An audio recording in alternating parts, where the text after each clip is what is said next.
everybody, it's Craig Warrack here, back with another showcase of some of my custom action figures, but this time with a bit of a different slant. The title of this was I was a Teenage Customiser, and indeed I was, no longer. I'm double that now. But for a long time I've been customising action figures to different levels, obviously. We all have to start somewhere. So what I'm going to be doing in this video is taking you on a tour of some of my customs that I still have from many years ago. I think the latest custom is probably about 10 years old in this video, and some of them much older than that. So where to start? Okay, the very first place we're going to go is this guy here. Look at the sheer awesomeness of this. Yes, there we have it. Now, this is Shadow Captain America, or something along those lines. I can't quite remember. This is from very early 80s. This is a Secret Wars action figure, Captain America action figure, that has been painted entirely black. Isn't that just amazing? I wonder if there are any people out there who collect Secret Wars who are actually fainting at the moment that something like this would have happened. But there we have him, Shadow Captain America. And what I especially like about this figure is that he's got this one grey boot here, and that's not a design feature. That's because we all have to hold them somewhere while you paint them, don't we? Quite why it's grey though, I don't know. The original figure had a red boot. Why this one's grey? I must have painted it grey, painted them all grey, and then painted them all black. I really don't know. I was never a fan of Captain America. Perhaps that was what it was, and I wanted another bad guy. I've always liked the bad guys more. But okay, let's move on, and just a few words about what we're going to be seeing today. We're going to be looking at some of my Toybiz 90s customs. Then we're going to be looking at some of my almost 10, well, maybe more than that, 10 or slightly more years old Movie Maniacs custom figures. Then we're going to take what I think is going to be a very long, judging by probably the length of this video as you're seeing, a long trip through my own created characters, so characters that I've created by myself, and you'll be seeing where they come from, and I'll take you through a comic book that I wrote and drew, and we'll see how that fares these days. And finally we'll be taking a visit to probably the newest of my classic customs, which is we'll see what she's about. Anyway, I hope you all have fun, but let's move on. Has there ever been an assemblage of such awesome power as these shoddy repaints of 90s Toybiz figures? Now, some of you will have seen these in my 90s toy box tour that I did, but I thought I'd just bring them out here to kind of show what kind of progress I'd made since the days of Shadow Captain America. So this was, what would this be, mid to late 90s, when Toybiz were really, hitting their stride with the sort of the Marvel action figures. And I'll go through them one by one and highlight them very quickly. But just before I do that, I'd like to point out the amount of time and dedication that it takes to actually get all these bastards standing up. So here we go. Let's start over here with Nate Gray, the X-Man. So not much going on here, but I did add a flaming eye into him there. So I've always sculpted with Milliput and painted with Games Workshop paints. But if my memory serves me correctly, I did get some glow-in-the-dark paint for this and painted it on to the yellow highlights there, and it totally didn't work. So there we are. That's Night Grey with its flaming eye. Who do we have next? Let's go right in the centre with the Green Goblin. This was one of my favourite Toybiz 90s figures. Really great sculpt. You can see he's got some areas of him have actually got the scales on them. I thought that was really, really cool. He's got a great, individually sculpted parts like the pointing finger and the pumpkin bomb holding other hand. He's just a really, really great figure, I think, mainly because he's not got a lot of reuse in him. And if you're ever wondering why we bother repainting this thing here, is this Goblin Glider, and when it's silver now with some rather naive dry brushing on it for a metallic effect, but it works quite well. But yeah, the reason I repainted this was, oh my god, because it was that colour of green, first of all. Quite why that was the case, we don't know. But that's why he's the Green Goblin, I suppose. Let's take a look over here. This is actually a far more complicated custom than what I would normally have done at this point in time. There's a lot of sculpted detail on this. And I don't even know who it originally was. He feels kind of die-cast in parts. I'm not sure who he was originally. Completely forgotten. But anyway, Magneto here. And one thing that I was particularly proud of was the face on this one. He looks majorly disgusted at Xavier's stance on the mutant problem. It was a parallax head from the Total Justice series. I still think that's really good now. I would like to get that sort of dirty look incorporated into some of my new customs. He does have quite a lot of articulation for a figure at this point in time. I think I added in some. He's got bicep swivels, look at that. And then a swivel at his glove as well. Unheard of in those days. And this detail is sculpted in, that's all sculpted. And this is one of the early examples of my paper mache cape technique. So yeah, that there is Magneto. Then we have Rogue. She was like a when Joe, was it Madeira? I can't pronounce his name. No, I don't particularly care to. When he was drawing X-Men comics, he took the X-Men into space, and they had these kind of cool in the comics space costumes, and Rogue's was pink and yellow. And I got that figure, and that was fine. And then she changed into this costume, and I really liked this costume. A throwback to her original costume with the hood, and I sculpted that on and redid her hair mostly. So yeah, I was really happy. She's quite, look at that, floppy, but hey ho. Charles Xavier, made from the Silver Surfer. Look at that sculpted suit and quirky eyebrows. All in all, pretty. I mean, his suit does flare up at the front, but that's because he was supposed to stay seated most of the time. He's I don't know, quite boxy around the shoulders, isn't he? But oh well. It's quite a 90s suit, that, I think. It's like from a cutscene from House of the Dead. Look at the sheer boxiness of that. Yeah. Oh, when you look at that, a little, I don't think you can focus on that, a little X ring. X, of course, stands for eczema. And here we have Adam Warlock. I sculpted that on, his soul gem.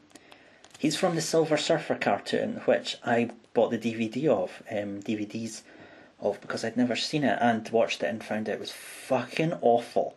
One of the worst cartoons I've ever seen. So pretentious, so, I don't know, so fun-free, It's just so awful. But anyway, at least it gave us some of these cosmic characters which were popular at the time. And I gave him, of course, his soul gem there. Let's move over this side. Down the bottom here, Franklin Richards.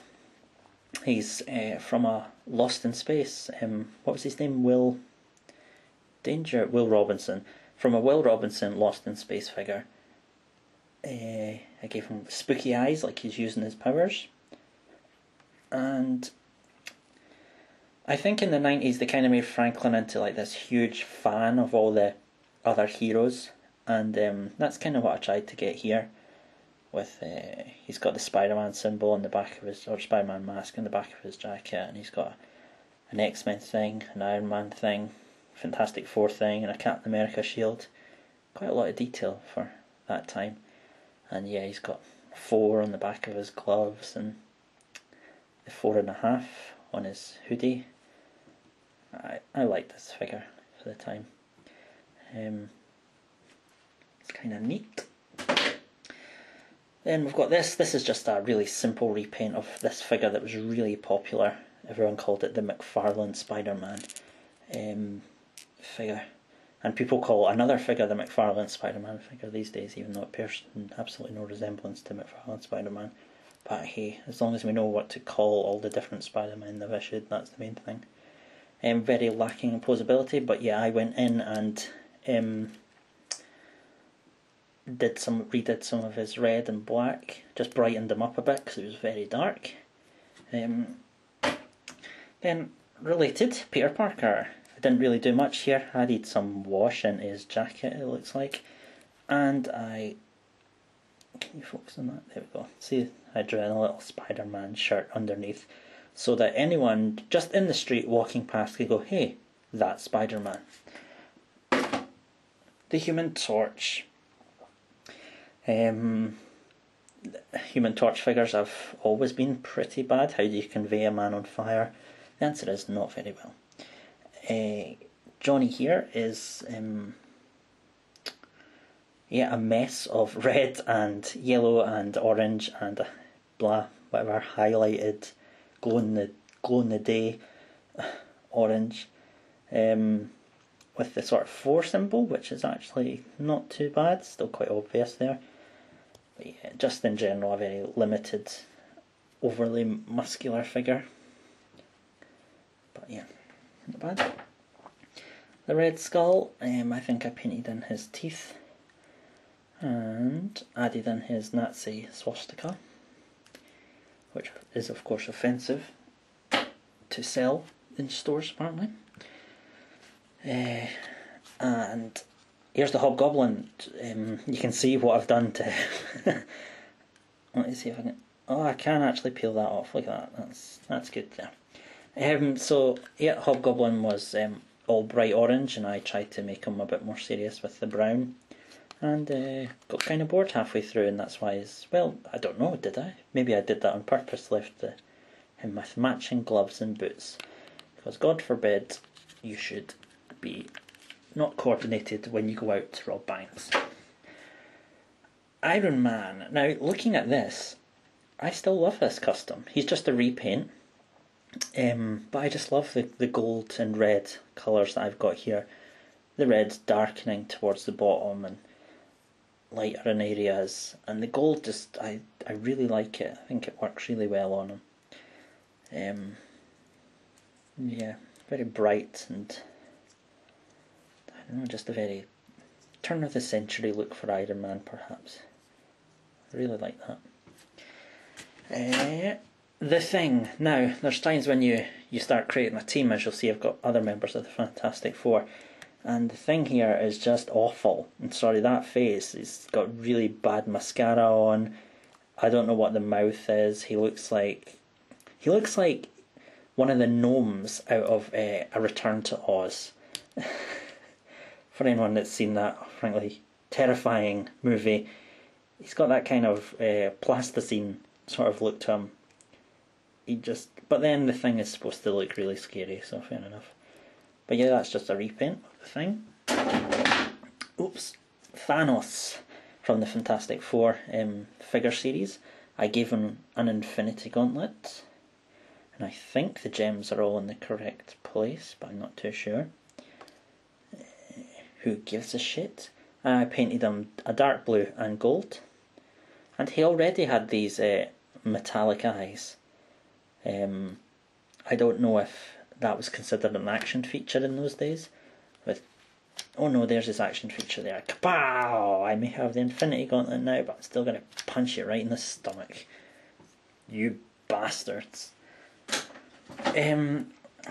Wolverine, again, like Rogue, he was one of the space armour sort of X-Men, and I was very proud of this custom because I totally removed him from that, sculpted the wings on the boots and the shoulder pads, and I thought I did it really well. I got a really good colour of yellow on him, very good definition on the black points, and I quite liked what I did with his face as well. Yeah, I got in quite a lot of washes and stuff. This was a time when I didn't really understand a lot about washes and dry brushes, and that was one of the times where I was like, so that's what a wash is for. So I was kind of happy with that. Looking at it now, he does look like a Games Workshop dwarf, but well, really that sums Wolverine up, really, to call him a Games Workshop dwarf, because he's a little piece of murdering shit. Now, Dr. Octopus, not a whole lot here. I redid his glasses when Dr. Octopus came back from the dead. He got these glasses, so I redid them. Yep. Who will we go for? Sue Storm. This was actually a Jean Grey figure from the Age of Apocalypse, I think. Was it? I can't really remember. Yeah, I think it was. Yeah, I thought she'd make a good Sue, so totally repainted her. Gave her this sort of power 90s sort of hairstyle and midriff costume, because, hey, she's a woman, she must be sexy, right? Look at the length of that hand, that's grotesque. Looks like she's got a bit of Reed Richards going on. And speaking of Reed, here he is in this costume. He's just a simple repaint with his rubbery arms. Don't stretch. So I repainted the Fantastic Four in these costumes that they had when they came back from the Heroes Reborn universe, and Chris Claremont was writing the comic, and I loved it at the time, and looking back it was horrendous. But we're all allowed mistakes like that. Yep. Storm right in the middle, Robot Fighter Storm, if my memory serves correctly. Galactus is going to take a tumble. I just painted her silver, don't really know why, and gave her more appropriate cat eyes, as Storm usually, well, it was supposed to have from the beginning, but people seem to have forgotten that as time goes by. Did I sculpt these on? No, I don't think I did. I don't think I did any sculpting on this. Just a paint of sloppy silver and cat eyes. Now, all these figures are going to fall over, but let's take a look at the Dark Phoenix here. So, Phoenix, there we go. Oh, excuse me, madam. This was a, what was she called? Lady Death, I think, figure, and I bought it because, why did I buy it? I don't know. I think it was the time when, you know, for a figure to have any kind of detail on it, it was astounding, and for this, you know, this hair, and she was just a really good sculpt and looked amazing, so I bought her, and I redid her as the Dark Phoenix. I think I did her as Phoenix first, and then decided to go Dark Phoenix because she was far too tall to fit in with the other figures. She also has real trouble standing up, as you might imagine. Look at that base that she's got to work with there. I'm not even going to do that. So I sculpted the top of her boots and the sash and her little, I didn't sculpt that, I painted that Phoenix thing, and redid her face. But look at this. You would be dead, wouldn't you? I mean, Like Galactus's whole head can fit on her chest. There we are.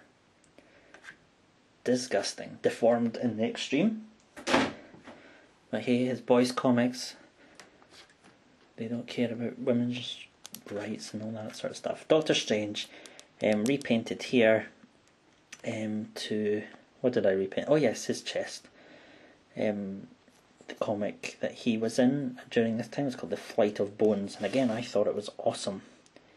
And looking back, it was really bad because the printing of the comic that I had didn't even have the panels in the right order, and the speech bubbles were all over the place, and they had to publish an apology the following month, but still, somehow I thought that was amazing.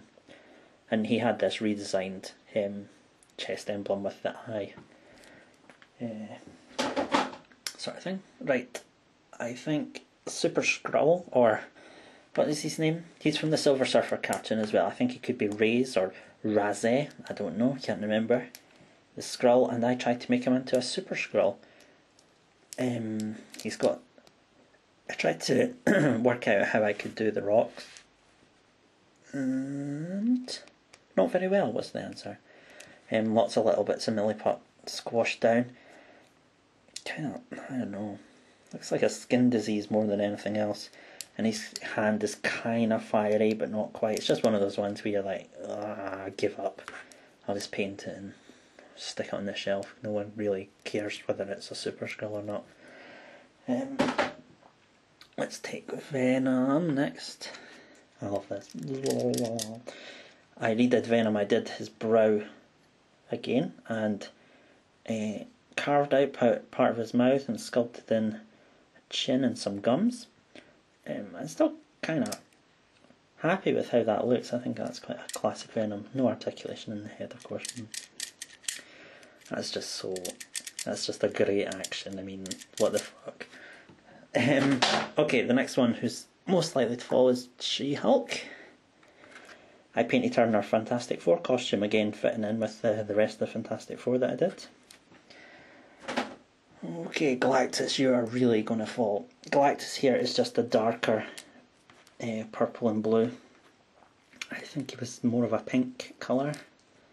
He wasn't bad or anything, but I don't know, must have had a lot of free time. And I was a student, so that must be true. And the Abomination. I've not really done a whole lot to him. I've made him try and look like an abomination. I've given him lots of sort of light green highlights. Don't know why. Must have had a lot of light green or something, decided to jazz up figures. And blood pouring out of his bloody eyes. And blood coming off his teeth. I don't know, I think I should probably go see a doctor about that. Random. And here we have Thanos. This is something I'm still really proud of to this day, is this Infinity Gauntlet that I sculpted on. This is from the Silver Surfer series. I really like that. Man, I'm a genius. And he has kind of this, as his body goes closer to the gauntlet, his body becomes speckled with stars until it's a full-on starscape. This rather shitty sun thing going on. But yeah, I thought that was just quite a nice effect. And I resculpted his hand actually, so that he's got this kind of, he's ready to blink you out of existence, blink half the universe into death. And you may think that's the end of it, and well, it mostly is, apart from this one guy that he was always my crowning achievement. Doctor Doom.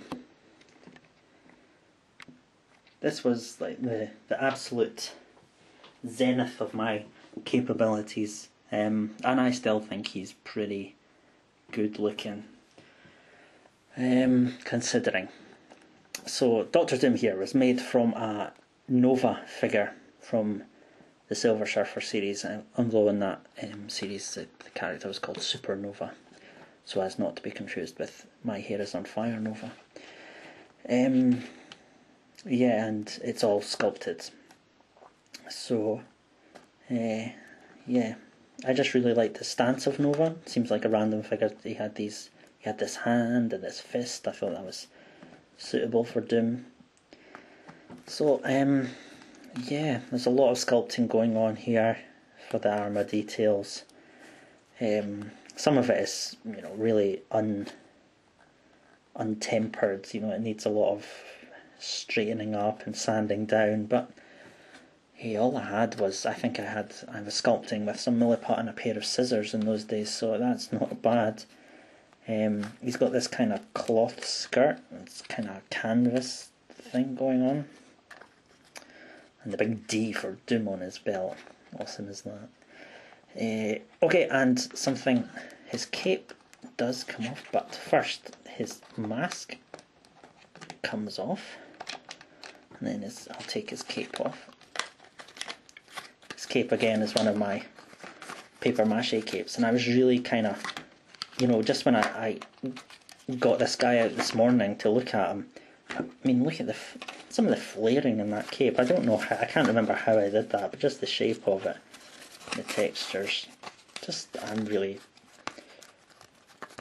good. So, I don't know, compared to that straight piece we saw in Magneto, this sort of flared out at the back is really nice. But yeah, so we've got the Mask of Doom there, which is, honestly, that's probably the weakest part of it for me.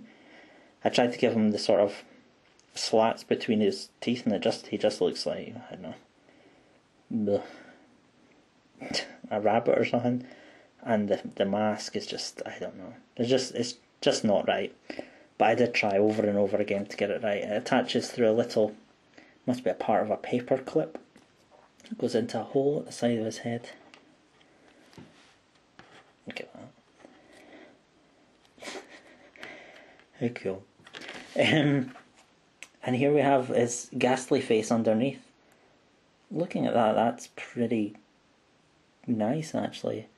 He's got, again, I think I've done quite well with his expression as I did with Magneto. He does, he's not got any lips. He's got that lipless zombie face and a melted nose and a pissed off eye.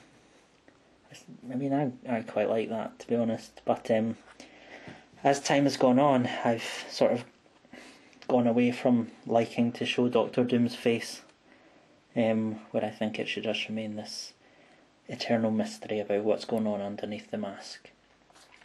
And his last thing was that in his hand he actually had an LED in the palm of his hand, a red LED that linked through some, because every figure in the 90s had to have an action feature.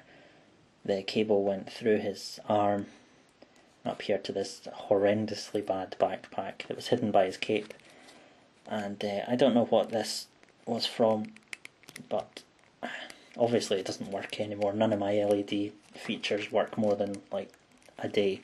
Yeah, it would click on and off, and he would fire a laser out of his palm. Choo! But yeah, I'm still really kind of happy with that. He was just an amazing figure for me. On like the little detail of his holster for his belt. I still really want to do a Doctor Doom custom, a modern one. And here's a bit of a, I don't know, departure for me. But given the time period that these figures were made, not too strange. This was the era when McFarlane Toys were doing their Movie Maniacs, and I sort of went along with that. I was a big fan of, I've always been a big fan of horror movies. And here we have on the right, this is my favourite, not just horror actor, but actor. This is Vincent Price. He's made from a Metal Gear Solid Psycho Mantis figure, who was all in bondage gear, actually. Oh, down she goes. We'll get to her later. So yeah, I'm kind of happy with, because I built that face up from nothing. Because Psycho Mantis has completely melted flat face, much like Doctor Doom you've just seen. So I was really, I thought I was a fucking major genius when I did this face. Looking at it now, the eyes are quite caricaturish, but happy with the expression, happy with the sort of classic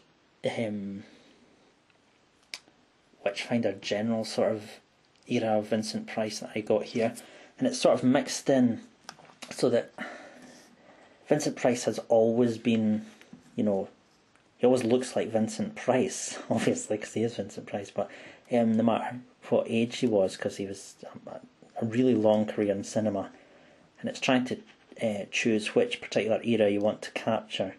So I took a sort of a younger for Vincent face mixed with this costume, which is really inspired by his final appearance, I think so. His final appearance in although he did some voice work after that. His final appearance in Edward Scissorhands, where he played the Doctor, and he had, you know, this sort of the waistcoat and the very sort of Tim Burton gothic kind of outfit. So yeah, I sculpted the waistcoat and the, what is that called? Cravat? Something like that. Kind of a naive kind of watch chain thing. So yeah, the upper part of the jacket is fully sculpted with milliputs, including the collar and the shoulders. But going down, it's again this kind of paper mache technique that I used to get the tails on his coat and the tails on his shirt. The sleeves are sculpted. So yeah, I'm still really happy with this figure, and it's something I would like to really do, is revisit a Vincent Price action figure. Do that again. So yeah. Oh yes, so sorry, the costume was inspired by Edward Scissorhands, but the red jacket is inspired by The Fall of the House of Usher, one of Vincent Price's most famous roles, despite the movie being a total shit. Sorry about that, Roger Corman, but I think you can probably handle people telling your movies are shit. You must be used to it by now. Yeah, so that's Vincent. Love you, Vincent. The world's greatest living actor. Even though he's dead, he's still the world's greatest living actor. And then, can you recognise this? This is Sadako from Ring. Now, I saw Ring, the Japanese Ring, in the cinema in perhaps the year 2000 or 2001. It had a limited showing, obviously, because it has subtitles and people don't want to see that. And I came home from that astounded. Oh my god, I'd never probably been actually scared by a horror movie before, apart from in The Haunting and The Blob, two movies that have scared me. And this was Sadako. I came home and I was like, I have to make a figure of this character. This is a movie, X-Men movie Rogue figure, would you believe it? With her head chopped off and moved forward at that angle and resculpted. And again, the paper mache technique for these, for her clothes, her kimono. Now, having just seen her for the couple of minutes that she's in the movie, minute maybe at the most, I couldn't really remember what she looked like. I knew she was white and had long black hair, and that's all there is to her, but I couldn't remember anything about her hands or her feet. I'd given her these horrible white, sort of crappily heeled slip-on shoes, and she's probably barefoot thinking about it now, but hey, that's what she got at the time. So what I did remember about her hands was that her fingernails had been torn off when she tried to climb out of the well, so she does have bloodied fingernails there, and kind of zombie-ish hands. And she had been clobbered over the back of the head before she went down the well, so I've got this where she was clobbered. I don't think that's actually in the movie, but it shows I was paying attention. Her hair is again the paper mache kind of thing with some threads thrown in. And let me see if we can see in here. Look at that. So there's the big scene in the movie where we get a big stinky close-up of her eyeball as the guy goes in. Looks like he's been shot by a Dalek and goes into negative and dies. So I've given, just this peek between her hair at that stinky eyeball. It's not quite the same as it was in the movie, but then I couldn't remember what it was like in the movie. I'd only seen it the once. and this was the day before the internet where I could look things up. So there we can see her face, ghastly face, through her hair. And just the eye looking up. So she's a bit of a standard creepy ghost figure as far as things go these days, but yeah, there we have her. Still think that's kind of cool. I'm sorry if I'm kind of lavishing a lot of cool on my own work here, but you know, this is work from probably over a decade ago, when it's kind of like it's by a different person. To be honest, I can't remember any of the work that went into it. But okay, and moving on. And I think you can get as many bonus points as you want if you can name any of these characters. Well, no, I didn't think you would be able to, because these are my own characters. I think we've all been there, let's face it. Probably when I was a teenager, I came up with this comic book character. I wanted to be a comic book artist, and I wanted my comic book to have its own line of figures. And so when I was a sort of depressed, hormonal teen, I came up with the white guy you see here. This is my character, inspired by the 90s fad for overly religious superheroes in the vein of Spawn and all the others. This was Bane. What a great name, eh? Bane. Embarrassing. I'm trying to remember about him. Bane was he was one of the sons of Satan, who was sent to kill Jesus or something, but he had a change of heart and was given a soul, and so he became an immortal demon who hunted sinners and all that sort of shite. But yeah, the sort of idea has always stayed with me and almost become a parody of itself over time. So this was one of my, when I was doing all those 90s Toybiz sort of customs, I also did this. This is made from the original, the very first Spawn figure that came out. So you'll see he's just got very simple articulation. He's got the head, shoulders, the hips and the knees. But yeah, you can see I've obviously changed them from Spawn quite a lot. So this is what Bane looked like. He's kind of this white standard sort of Sauron demon kind of thing, altered beast. I don't know, I kind of find the white, I think I've done the white in this figure quite well. Say what you will about the overall character design, I'm not going to defend that at all. He does have this scar running down the front that was just kind of to give the design some interest. It's blatantly ripped off from Street Fighter, from Sagat, but I can't remember. I probably would have said in the day it had some symbolic thing. It symbolises the I'm trying to make it up now. The you know, he believes he's doing white good things, but he's actually, you know, he's got this streak of violent blood, guilt, sin, death, horror going through him. So this was the first figure I made from that comic idea. And then we have his tail, which I think I said at the time was a fully posable tail. I think it's held on by a piece of thread. Great stuff. So yeah, this idea, I mean, I did draw a comic when I was in high school, and it was really violent and horrible, and it had Bane here versus his other demonic brothers who had stayed by his father's side. And there was one that was fire, and there was one that was huge, and there was one that was wind, and they were all called things like Leviathan and the Nemesis, and I don't know, I raided Revelations for these sort of things. I don't know what that was all about. I think it was just the 90s. I'm hoping it was just the 90s, but it might have been just, I don't know, dealing with my own inner demons at the time. Anyway, so yeah, here we have Bane, and so in the original comic, it was all very serious and dark dark, and he murdered people for being sinners and all that.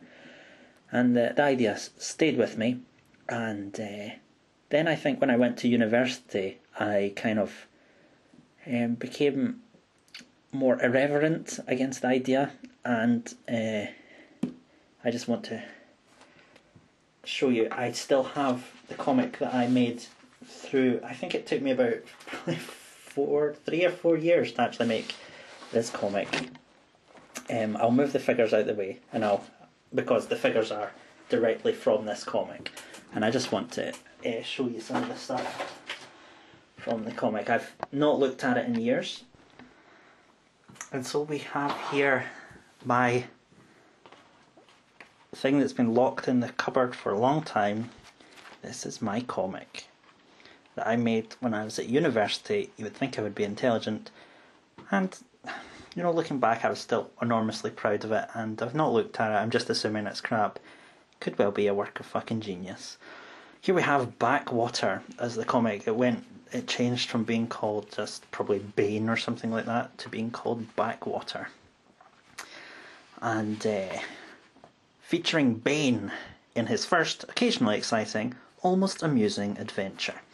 And here we have the 3 sort of characters from the story, and who is this mystery form in the background? We'll soon find out. And what's this Stargate thing all about? Again, we'll find out. I'm going to bore you as I go through this. I probably won't read out the story, but you never know. It's not Shadow Captain America, in case you're wondering. Okay, so what do we have here? This is... welcome, fair reader, to this, our first tale from the town of Backwater. A town very much like any other in this proud and wonderful nation. This was, of course, set in Scotland, because while my first story of Bane was set in the States, in New York, where I had never been and knew nothing about, I changed this to be somewhere that I kind of knew stuff about. So a town very much like any other in this proud and wonderful nation, that is, except it is, unbeknownst to its inhabitants, a beacon for the bizarre, nay, a nexus for evil which oft threatens to rend the very fabric of reality asunder, leaving nothing in its wake but the charred get on with it. See, haha, funny. However, I digress from our story, which opens here on the bonny banks of Loch Curoy. Now, oh, that's clever, Craig, well done. Loch, of course, a Scottish lake, and Curoy, the Japanese word for black. How clever is that? Oh, God. So yeah, there we have. That probably took quite a while to do, to draw all those roofs and whatever in it. So that's the town of Backwater. So I went from originally making it just about this one character to trying to make it about the town. That would open up some weirdness stories, not just Bane being a moody bastard the whole time. So this is the banks of Loch Curoy, where our players are gathered, but, bold one, tarry no longer with me, onward to acquaintance. And here we meet one of the characters. This is Paul Darvis, and he's the laird, that's the lord, the Scottish word for lord, of these hills. These events are most upsetting, allow me to explain. Earlier this very day I was walking my lands with this rather large leg. I noticed my groundsman arguing with someone, yet as he fell, cracking his head on the stones, I realised this was no ordinary scuffle. Good lord, he's actually managed to pull the whole tractor over as well. It's quite a small tractor. Fearing for my own life, I fled to the public phone box and called the police. Look at this, the guy's lying with his head smacked all over the stones. Now I'd like to say that's an homage to Night of the Living Dead, but it's not. I just noticed that there just now. Look at that British phone box right out in the middle of the hills. And so this woman says, "Thanks, Darvis. I've got a very small head compared to the rest of my body." But you know, this was just the only drawing there was never a draft or anything. I took a pencil, and then I took a pen, and then I coloured it in with grey shading. I'll take over from here. Hi, I'm Teresa Gabor, Detective Inspector. For these events being most upsetting, Jarvis is a bit too calm, but he's not the strangest guy here. Take this poor guy, murdered for no apparent reason. And he's not even the weirdest part. His murderer has seemingly decomposed. Oh, and then there's the pain in the arse private investigator. Nicholas Bain! Good lord. Look, there's the murderer all decomposed. And here's our main character, Nicholas Bain. Yes, Nicholas Bain, the man, or adopting an E.M. Forster-esque tone, the most rounded character in our story. Well, I'll be the judge of that. But the innermost secrets of his soul shall be bared later. Good lord, there we have it. Blah. Well, Mr. Bain, what has your paranormal investigating brain come up with this time? Let's hope your manic whimsies don't end up with the arrest of the wrong man again. If you can dig your brain out of its PMS grave long enough to look at our compost friend here, you'd notice a prison uniform. Thus, I assume he's one of the recent escapees from Her Majesty's local madhouse. Plus, the copious amount of grit under his fingernails suggests that he tunnelled out of prison with his bare hands. That spooky picture. Well, great. We know who he is and where he came from, but if you can dig your mind out of its Peter Falk grave, then maybe you'll notice that the real mystery is why he's attracting more flies than Godzilla's morning dump. Any ideas? He's like, nah, I've got this really sort of anime-esque look. Yeah. I didn't think so, really, Mr. Jarvis. There was no need to call in a private investigator, especially this one. Is that so? He'll only slow down this investigation. Please, Miss Gabor, she's really a detective inspector, there really is no hurry in reaching a resolution. No hurry at all. What's this strange symbol? Goatee beard? Is he the bad guy? I think Nicholas picks up on that later. The car says, her, vroom. Hey Gabor, aren't you going to give me a lift home? And she like, broom, just totally drives away and leaves him in this really terrible cloud of smoke. She's got a catalytic converter. And he says, I bet she's got 6 tits. Great, honestly. Making myself laugh, but only because it's so awful. That means she's a bitch, I'm assuming. So what do we have here? Half an hour later, with the intro to our story in the bag, Nicholas Bain makes his way home to Backwater. Unknowing that as night draws closer, so too does death. You can see there's kind of change in the drawing here. This is very clean, whereas this is... I must have drawn this first of all. Come back to this later. Because this is just done with a biro, a black biro. So what? Death is drawing there. As if it wasn't bad enough getting a rough time from Witch Queen Gabor, my taxi home doesn't turn up.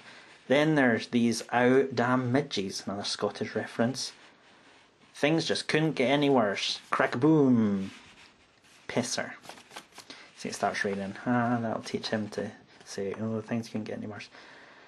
Oh, wait, here's some Scottish for you now. Dinna do anything mental now, or you'll get your heat to play with. Huh?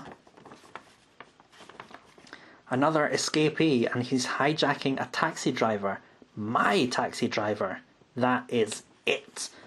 Release that man, varlet. Jeez, who writes this mince? And then the prison guy goes, no. And he shoots the taxi driver. Blam! That's rather abrupt. And Nicholas says, and here I was thinking handguns were illegal. Never mind, I'll just be going.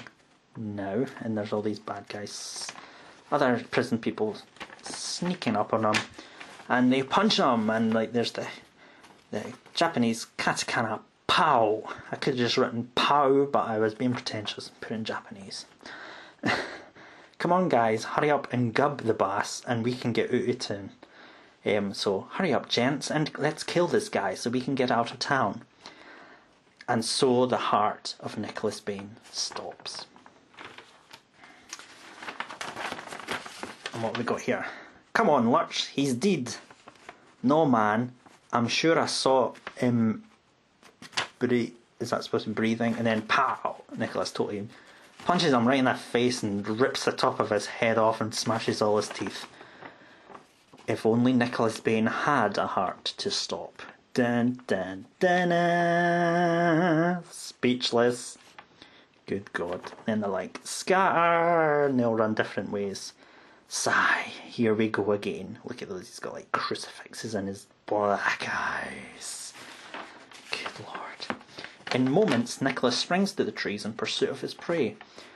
Okay, you may be wondering what that whole if only Nicholas Bain had a heart to stop thing was about. Well, it's partly the narrator just being his overdramatic self. Well, excuse me for doing my job. Anyway, I'm a demon, dum-da-dum, but I've got a soul just like you. While I can't go to heaven like you lucky folks when you pop your clogs, I do get to kick about on earth for eternity. What fun. Oh, by the way, my real name's not Nicholas Bain. It's just Bain. That's why it's written on the cover. Oh, sorry, I was reading that speech bubble and I was making you read that. Right, here's the history bit. Concentrate. I'm a second generation demon. Not one of the angels kicked out of heaven, but one of the two demons created by my dad, you know the guy, so that we could kill Christ.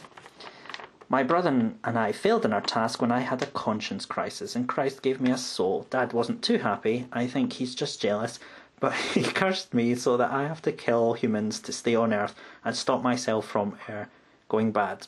So I just kill those that deserve it. You'll be the judge of that. Like this scum! He's going to jump down to the tree. He's got a handgun! Points right at his face, and then... Can you imagine what that sound effect says for Japanese? It says ga. I don't know why the gun says ga, but I don't know. I must have got it from a Japanese manga I had at the time.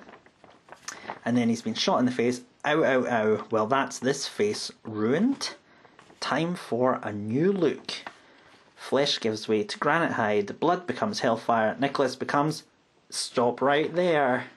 Just before I go any further, this is as good a time as any to look at one of the figures I made. Here we have Nicholas Bain. Oh, look at that. The face is really poor. So he's got his long cape done in my usual paper mache kind of style. And I don't know what he was originally. Maybe a silver surfer. I can see some sort of silver coming through his shoulder joints. And he's got the Japanese symbol. Hello, can you focus? Can you fuck? Yes, there we go. That's the Japanese symbol for poison. Or bane. Oh, how clever. So here, like in this photo, he's got his other hand, becoming demon-like and breaking through. And all 90s figures had to have an action feature, so Nicholas Bain here has an alternate head, which is supposed to be like this one here with half his face blown off. There we have it. Look at that. Isn't that great? So you can see some of his brain inside. And he's also got, on a bit of string, he's got one of his pitch black eyeballs flopping about. That is awesome. So yeah, there we have it. That's my figure of Nicholas Bain. On we go with the comic, because I'm sure you're thrilled by what's happening here. Nicholas becomes dun dun dun Bain. Want to try the gun now, mortal? I don't know if that's what his voice is. There we have him. Throwing his coat away. I don't know what happened to his trousers. So his coat remains. And that's Bain. Then he says, die, die, die, and he's totally firing his gun, which instead of saying ga, like the last time, now says daw, daw, daw, daw. And there's I must have known nothing about bullets at this point in time. You actually see it's like bullets and their cartridges coming flying out, but I'm just going to retcon that and say those are speed lines.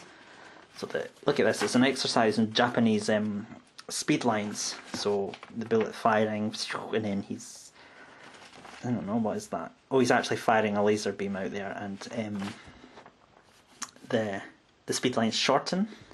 Look at that, and oh, you can't really say that the cartridges are missing now. They're blatantly there, and the sound effect is sooooo.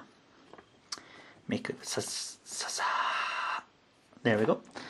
And the bullets fall down, and then oh, good for you. Bwee, says the beams coming out of his hand, and it totally melts the gun on his hands.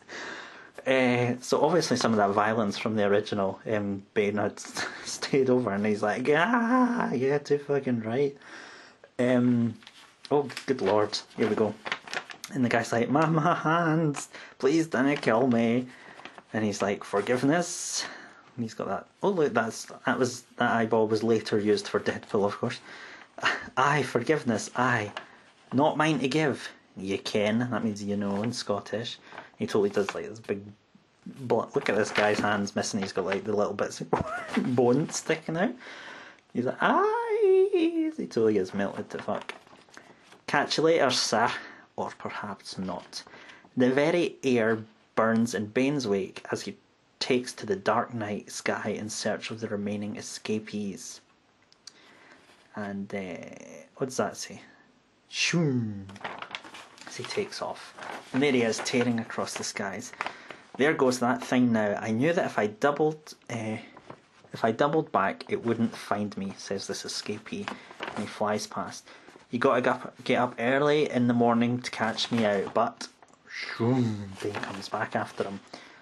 So generous of the driver to lend me his keys to this really poorly rendered taxi, and oh, look at just that. Goodbye to BW prison, that must be Backwater prison.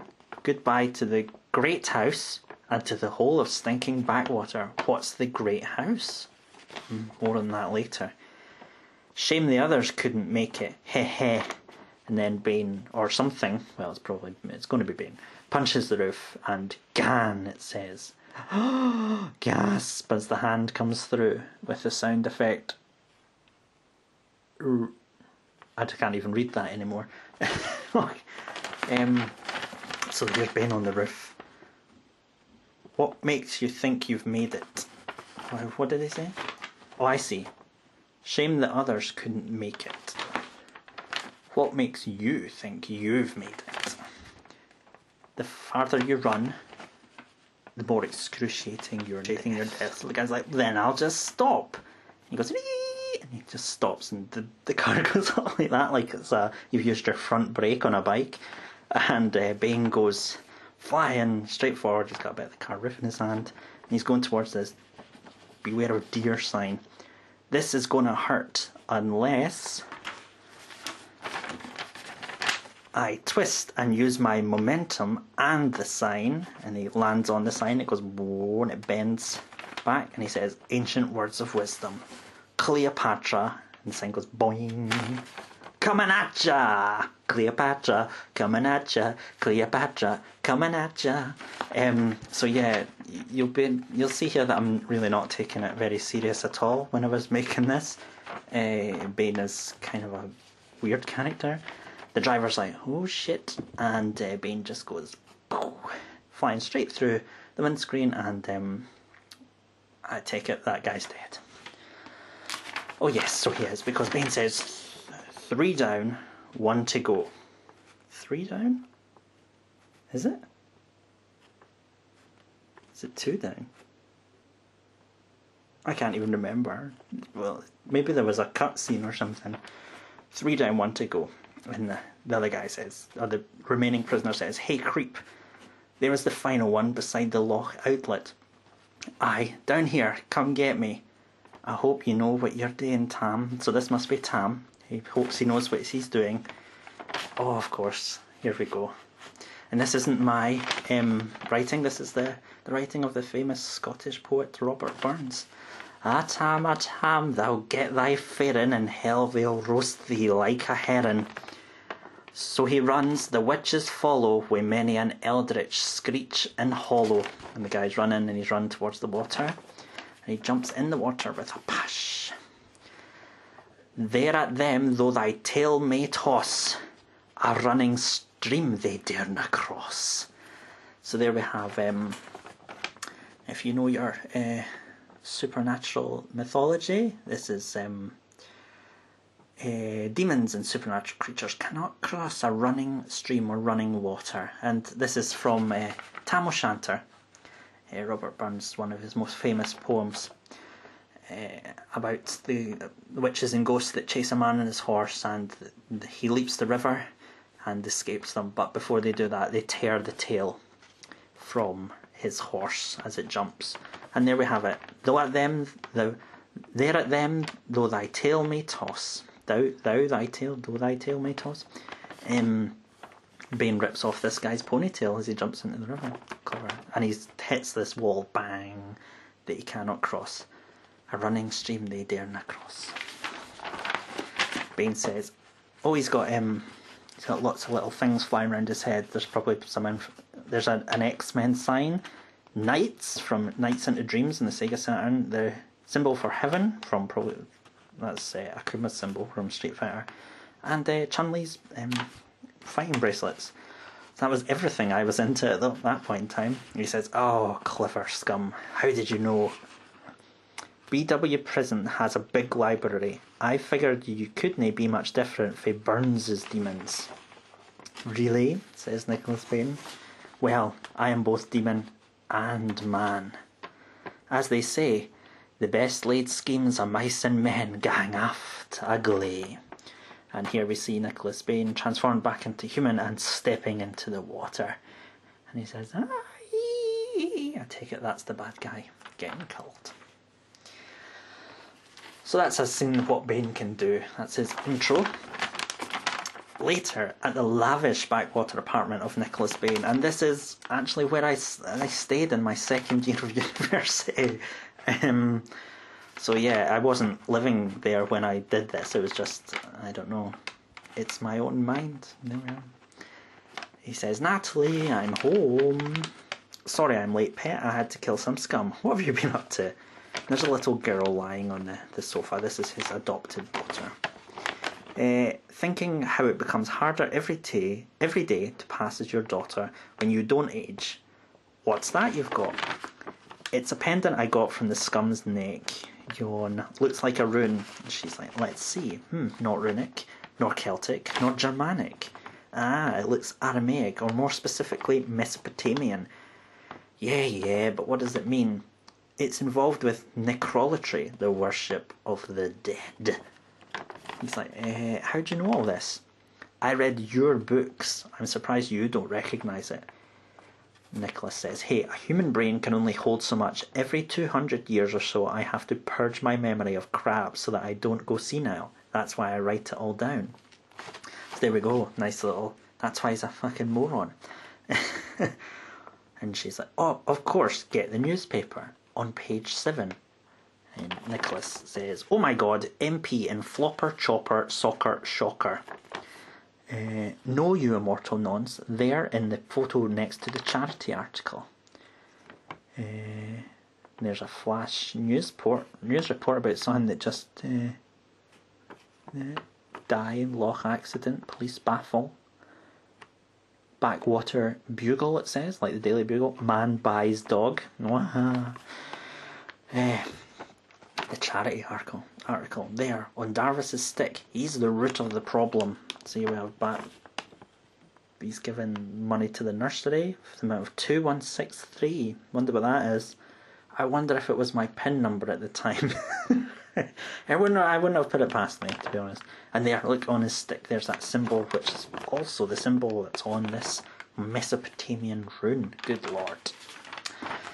Nicholas Bane says, egad, I'm such a spaz. Of course Darvis is the bad guy. He's got a goatee. He won't get away with this. It's dark, wet and really cold, but here goes. Don't wake up, Natalie, for vengeance never sleeps. And there's a huge moon. And then she's like, ciao! And he lands flat on the pavement. Ow, this never happens to Spider-Man. Look at that, no hyphen. Really bad, Craig. Natalie says, he's not shit. And Nicholas, like, language, young lady, bed now. So, cut to at the great house. Remember the great house earlier? The prisoner said that. At the great house home of Paul Darvis. Mr. Bain, this really is not a suitable time. Shut it, Darvis. I know your game. You must think I'm some kind of... Wow, grapes. Darvis spilled his drink. I bet you thought by hiring me I would only get in the way of the police. Never crossed my mind. Well, I know that you helped the prisoners execute their mass escape. Your groundsman found out about it, so you set an escapee on him. Then you killed and disfigured the prisoner to satiate your sicko corpse fetish. Very good, Mr. Bain. Would you mind keeping your feet off of the table? It's medieval. And of course Bain, knowing what medieval is, says, medieval, my arse. He's been alive during that time. Would you care for a drink? And then Nicholas, oh, here's another power. Oh, right then, bad guys are so predictable. So he's using some sort of super sight. That's quite a nice effect, though. Is that poison I see in that glass, Darvis? Darvis says, very observant. Such a pity you didn't look more closely at the grapes in the hallway. Oh, by the way, your theory is so wrong. Ha ha ha ha. Half an hour, people. What? Half an hour?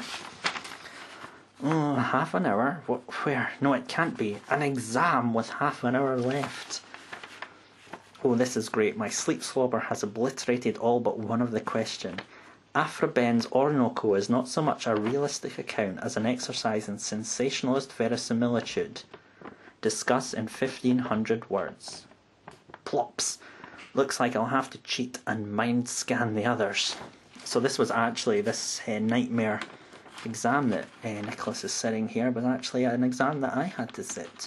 I answered one of the other questions rather than that one because I didn't even understand it.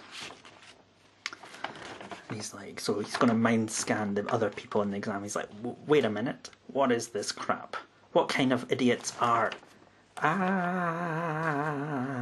you see he's in this exam with the cast of Friends, which I fucking hate with a passion. So here we have them all, and oh, there's Matt LeBlanc, and he's got Ed, the baseball monkey, on his shoulder, and Jennifer Aniston's using her hairspray. So yeah, oh good lord, what a horrendous nightmare. But oh, what was that about? Thank God it wasn't real. And of course he's in a far worse situation. He's chained to the floor, surrounded by skulls. Nightmares, Mr. Bain? Darvis, what the hell? Exactly that. Behold the lens. That's that thing from the front cover. A relic of greater times when bloodlines held more power than media moguls and committees. Buried for countless ages in these hills, it was once the greatest triumph of my ancestors. While you were correct on the matter of my guilt, your theories on my motivation were far from the mark. Moon, says this zombie that's over here. And Darvis says, oh, just put it over there, Bob. The escapees from our local prison sought to conceal themselves here beneath my home, unaware that the lens was sapping their very life force. I found that with replicas of the lens rune, I could control their pitiful forms. You would be amazed at how quickly zombies learn the intricacies of excavation. Now, with the lens fully exhumed, I will magnify my powers and take control of the entire town. No longer shall politicians and foreign corporations steal my family's rightful rule over Blackwater. So we have. This is actually a Hammer horror movie homage here, where there was some kind of lord in a town, and he was using voodoo magic to make the undead do some mining for him as he was mining tin. Yeah, honestly, Hammer horror. There we are. That was quite a good movie called The Plague of the Zombies, if you're interested. But Bane's like, yawn. Oops, sorry, Darvis, that was quite a spiel. You sure you're quite finished? Not quite, Mr. Bane. He says, destroy him, my undead minions. Now, he's like, you have no idea the danger you're meddling with. Evil does not lend its power without a heavy price. Sort of like radio rentals. That was a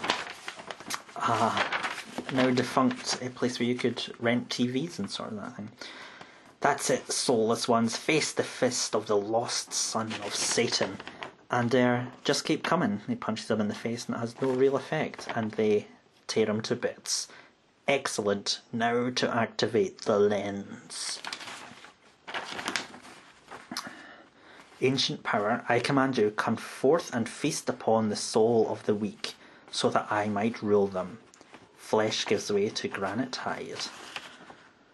The dark tendrils pierce the fabric of our world, bringing evil with their every writhing move, reaching with desperation and unnerving purpose towards the backwater. These are these black demonic tendrils coming from beyond to take over the town. Blood becomes hellfire. Having tainted only a medieval church skirting the town, and with victory in sight, the darkness hesitates. Darvis! Nicholas becomes Bane. So the darkness hesitates and heads back towards its origin, with but one word echoing through its ancient instinct. So yeah, actually that page is supposed to be read in two halves going down the way, because Nicholas becoming Bane on this side and the darkness going across the town on that side as it comes back to its source.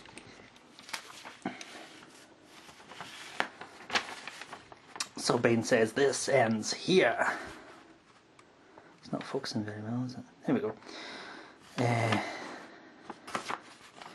there's Darvis talking to his staff. The white demon, you fear him. Why? Who is he? Enough of your ranting, madman. Turn and face me. Bah! Classic bad guy line. Away with you, undead ones. Take him. And Bane's like, oh, these are my laser eyes. They fall before the light. Well, that's quite good. It chops it off his head off. His eyeballs go flying out. And the thunder goes. They fall before the claw. He grabs them by the head. And the flame. And he tears their heads off. But still they come. The zombies get up after having all that done to them.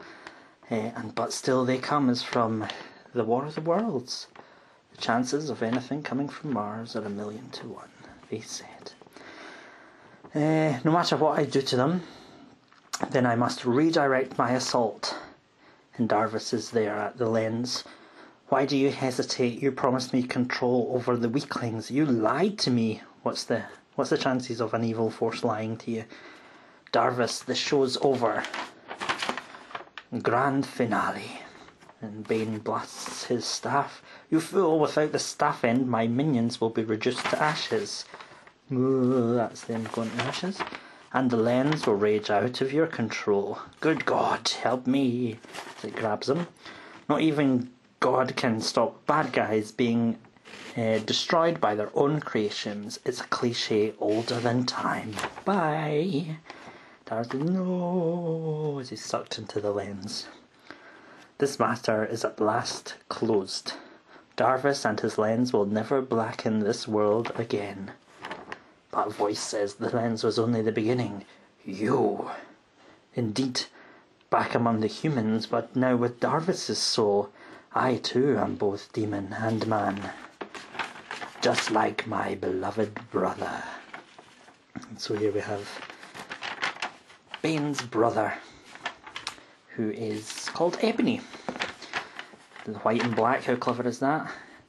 Well, that's quite good. Look, I've really actually worked on that with a lot of biro. Go back to your pit, Ebony. You don't belong here. He blasts him. Are you quite finished? Not by half. You amuse me, Bane, or is it Nicholas now? Don't taunt me, Ebony. What fool quest has Father sent you on this time? Nicholas, Father doesn't speak to me anymore. I just want to get his attention. Ebony, why would he care for us? We failed him. Ebony says, we? How dare you say we?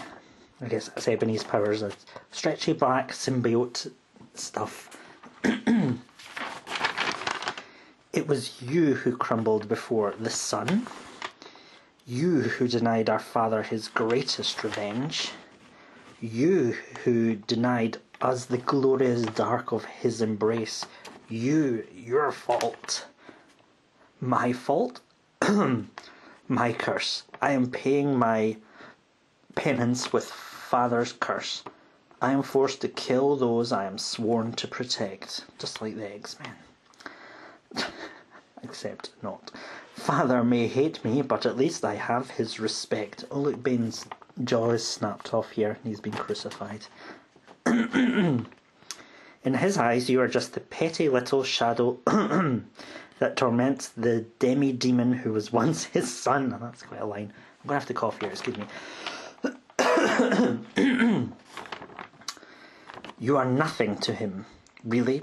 Why don't we ask him? Why, you've recreated the lens from the shadows. The lens? Ha! It's not a lens, it's a doorway. And we are the keys. It says, no, don't. The ritual is too dangerous. Not for us, not for those with souls. Ebony, and there's a lightning going everywhere, and ebony there, and ebony there, and lightning, I don't know. Oh, look at this, mixed media, photocopies of demons.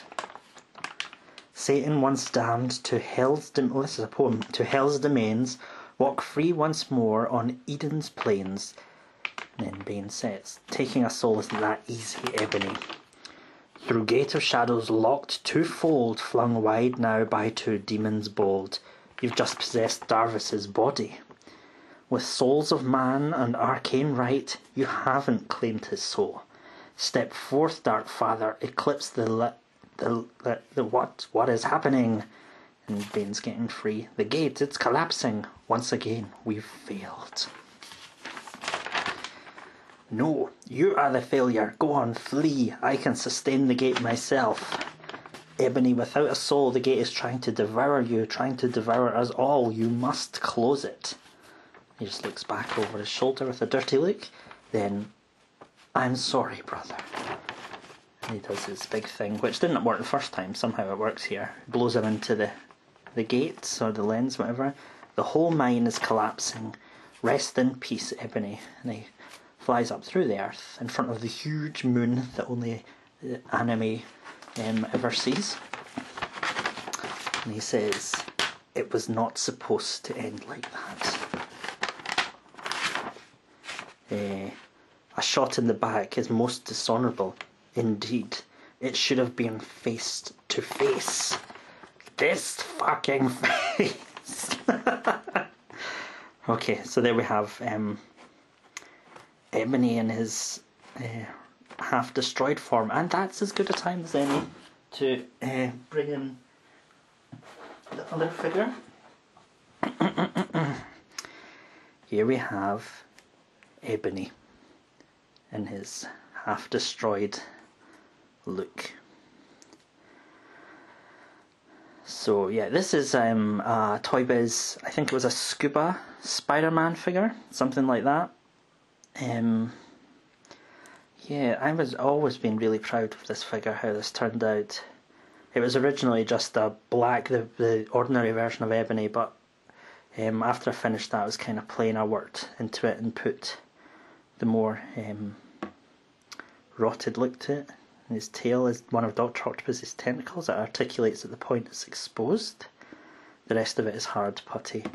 His spine is exposed, his some of his blades, his toe, and he's got exposed muscle there. And he does have an action feature, which is of his heart. His heart actually comes out on bits of thread. I think there's a keep pulling and another bit of random guff comes out, so he can hold his own, well, he used to be able to hold his own heart in his hand. Anyway, you get the idea. So that's Ebony, and you have to get the thread back in, you have to spiral it round and feed it back inside. Takes a little bit of doing, but and it just fits in to that socket with a peg. Ugh, can't be bothered, to be honest. there. Anyway, it does fit back in there, you saw it in originally. So that's Ebony. Still a figure that I think is really quite nice. I like that general design, the black and white contrast pretty well. And where we're up to, this fucking face, wasn't it Ebony's reborn, or survived the collapse. Ebony, I can see the remains of Darvis beneath your skin. You must return to hell before you decay anymore. I would if you hadn't destroyed the gate. Now I'm stranded. For that you will suffer. So be it. Let there be an end to it. And they fly at each other. And there's a change in kind of art style again, much cleaner. So this must have been at a different time from this. But anyway, here's back to Teresa Gabor. However, below on the quiet streets of the town, burning the candle at both ends, Inspector Gabor wouldn't think there'd be much work that needs that level of devotion in Backwater. No, suppose not. It's a policeman, and a wheelie bin.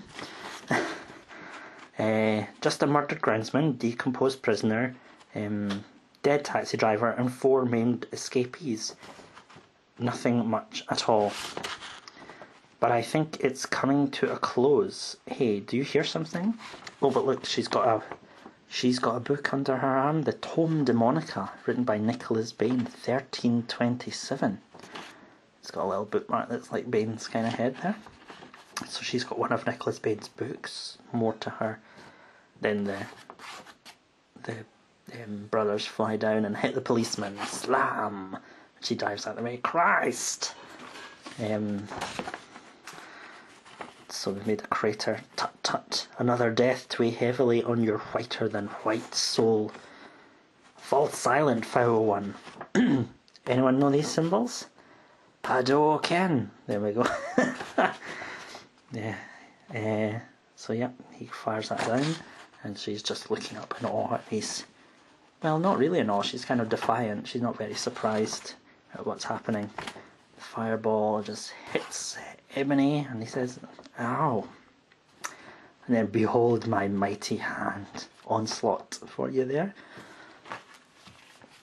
And he fires out these tendrils of darkness, and Bane dodges that one, bounces off that one, lands there, and zooms over there, or something, and then he comes up with this. To be honest, this looks... I think I did this when I was in Japan. It's so Japanese inspired. All of this, you know, just that it's not like something I would do. I must have got it from a manga or something. And so he's coming at him. He's dodged all his attacks and coming straight at him. Curses! Then he punches him right in the chest. Well, look at that. Who would have thought that with you being so heartless, this would be so necessary? So they're like the toy he's pulled out. Ebony's heart. He says, "Actually, brother, yeah, while it is far from necessary, I do like to accessorize." So you see Ebony holding his hand, like the figure. "No, you should be dead." Now, Nicholas, let us be under no illusions here. As long as I remain attached to any part of Darvis's corpse, I can stay here. But why remain on this host? Your corpse would serve me better. Oh, isn't it about time you became human again? Ebony's right. I've expended too much energy battling him. I can't stay in my demon form much longer, and then I'm his. And here's Gabor coming up behind him, and take that, you black piece of... Stang! She hits him with a pole. And he goes all mental, festering female flashback. She's like, oh shit, she's resigning to die as he comes at her. But Bane flies past and grabs her out of the way. And he's like, "You can't run forever, brother." 1 mile away in suburban Backwater. "Shoom, thank you for the distraction, madam. However, I feel you had placed yourself in most dire and deadly danger." Oh, shut up. "Whether you're in human or demon form, you still talk the same amount of shit." He says, what? "You think you can wander around for 2 millennia without anyone noticing? Well, I was kinda hoping so. Oof. We know all about you, Bane. We know all about your double life, your daughter, your curse. We? Who's we? I can't reveal that, as it would compromise my employer's very public facade. Let's just call her Liz. Liz McColgan, famous Scottish Olympic runner. No, you arsehead. Liz Windsor, HRH. The Queen? Yes. And the only reason she's let you hang about this town is so you can deal with all the weird crap that goes on here, like your brother back there. Now, I've got an appointment to keep, so if you'll excuse me... She presses a button on some device. No. Wait, who are you really? What's your place in all this? I'll tell you this. Yes? He's behind you. So she teleports away or something. Miss me, brother? And he hits him. Pause. Rewind. Oh, look at this play. Things don't ever go his way. Well, that's what he thinks. 17-year-old Dave McKendrick is a typical teenager who thinks the entire world is against him, but right at this moment, the moment that will define his young life, things are going his way. Every adolescent anxiety, every teenage wish, every pubescent dream, this is quite steamy, is coming to a climax. Miss me, brother? So that's that scene just playing out as they come crashing through this window. Let's say, I'll find you wherever you run, Bane. As soon as you become human again, your body, your strength, your immortality are mine. Then I'll tear your precious town apart, piece by... Oh, excuse us. I'm gonna go home now. Dave, yeah, Dave. I think you should follow suit, Ebony. Blasts him. Ebony's embedded in the wall. Yeah, good strike, Bane, but ultimately futile. You only delay the inevitable. What are you doing? And Bane is concentrating. Now, what are these symbols? These look like a sign of holy symbols. Yeah, holy and God and all those sort of good things. Can't quite read them anymore. Ebony feels it in the marrow of Paul Darvis's top of Paul Darvis beneath his foul shroud. What is this? Then it starts. Through intense force of will, Bane reaches into the very fabric of reality, the matter, the energy, the flesh. There's a Fantastic Four comic flying about in this boy's bedroom. And finds there the spark endowed by the Creator. No. The energy needed to focus the power is immense. That's a total Street Fighter. Look at that. He's pulling up Shinku. And then he gathers it in his hands. But the final effect is... Okay, so... The energy needed to focus the souls is immense. But the final effect is something... crap. Oh dear, you seem to have wasted all your power on that flashy build-up. Oof. Such a shame. It probably would have worked too. Fuck you, hard. Oh, give up, Nicholas. You can't beat me. All your schemes have come to naught. And then his realization, no, not come to naught. What? And then he pokes him in the eye. Gah. They've gang agley. Remember that from earlier? Maybe not. So he climbs out the window and crawls up onto the roof. Get back here! And he goes boing, boing, boing, boing, boing, boing, Spider-Man across the roof as Ebony flies up. Nicholas!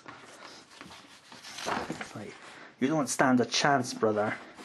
He dodges out the way of that. Duh, I know that, and yikes! Shrakam. That's why I'm legging it. Bah, stay still, you scabrous peon. You are nothing more than my next flesh vessel. Wow, you do know how to make a guy feel special, Eb. Look at this is real sort of Spider-Man homage with the sort of the after images or the pre-images of where he was sort of faded. Oh, oops, dead end. I don't know how he got up there. He jumped up anyway. Nowhere left to run to. Time to give in. Damn you, Ebony. Come on then. I'm yours. You've won. So see what he sees down below. So he dives off, Luke Skywalker style, I suppose. And so he falls. The demon follows with many eldritch cries and hollows. Thereat a knowing smile does he toss. As it grabs him, he's smiling. For a running stream it dare na cross. In there, Nicholas falls into the stream. Ebony hits the... Ebony, of course, being a demon, cannot cross the water. He hits the wall, but he's just draped over Darvis. And Darvis's corpse goes flying out. There we are. And of course that goes back to much earlier on where the prisoner jumped into the river. But with the poetry given a more modern... And so he falls. The demon follows with many eldritch cries and hollows. Verita, a knowing smile he does toss rather than his tail. So that's Ebony splattered against the wall. It says, burns can't be required in reading in Hades, he can. If we were in a film or something, as Darvis's... There's Ebony splattered on the side. As Darvis's remains sink to their grave on the riverbed, and you lie prostrate, nothing more than a black ooze, I'd say something uplifting about the undying human spirit and the wonders of man. But this isn't a film, and I'm not good at making uplifting speeches, but I kicked your slimy black arse. This time, only this time, brother. But mark my words, I'll get you next time. Next time. Blink. Ooh. Who are you now, Dr. Claw? It'll be some time before Ebony finds another idiot willing to give their body over as a vessel. Ugh, is that the time? I've missed the late horror film. Natalie's probably sitting up watching it. She'll never get up for school in the morning. And I'm soaked to the skin. Things just couldn't get any worse. Crack-a-boom. Pisser.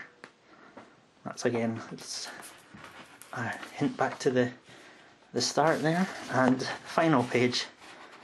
Buds as Nicholas Bain returns home beneath a medieval church skirting the town of Backwater. We saw that earlier when the tendrils came out. In a vault long forgotten, the sleeping shells of martyrs seal an abomination in its own terrifying slumber. But darkness has tainted this place with desperate fingers, and balance is toppled. The seal is broken. The Nightmarean is awake. And there we have the Nightmarean. And in their sleep the townspeople shudder. To be continued. So they have Ebony touching that church when he was flying over the land has woken up the Nightmarean. And the Nightmarean is the...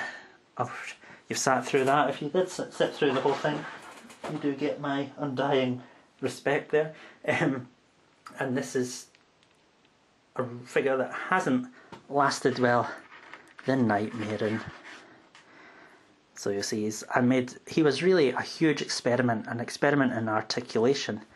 You'll see that he has kind of similar to Marvel Legends levels of articulation in some ways. He's loads of figures sculpted together, and he's broken now. The material I used for him, because I didn't have a lot of money, I couldn't afford to buy a lot of milliput to use on him, so I used a lot of air clay. And that's become brittle over the years and shattered. And you can see he's got a Spider-Man's foot in there and a bit of a coat hanger in there, wire holding them together. This is the Nightmarean, and I don't really know what was going to happen with the Nightmarean. He was going to be some sort of dream demon. But yeah, he had articulated fingers and all that. And one of Dr. Octopus's arms was his neck joint. So that's him. Yep, he's not lasted. Oh, he's also got toothbrush bristles for the hairs on his shoulders. So there we are. There's the Nightmarean. Pretty good. Originally this character was... I told you about Nicholas had these 7 evil brothers. This was one of his brothers, but in the sort of remade comic that we've just been through, he's not one of the brothers, he's just some ancient monster that's been imprisoned by the dead shells of martyrs, and he's now been awoken. So there we have it. So, that's my own custom creations there. We have Nicholas, Nightmare in Ebony, and Bane himself.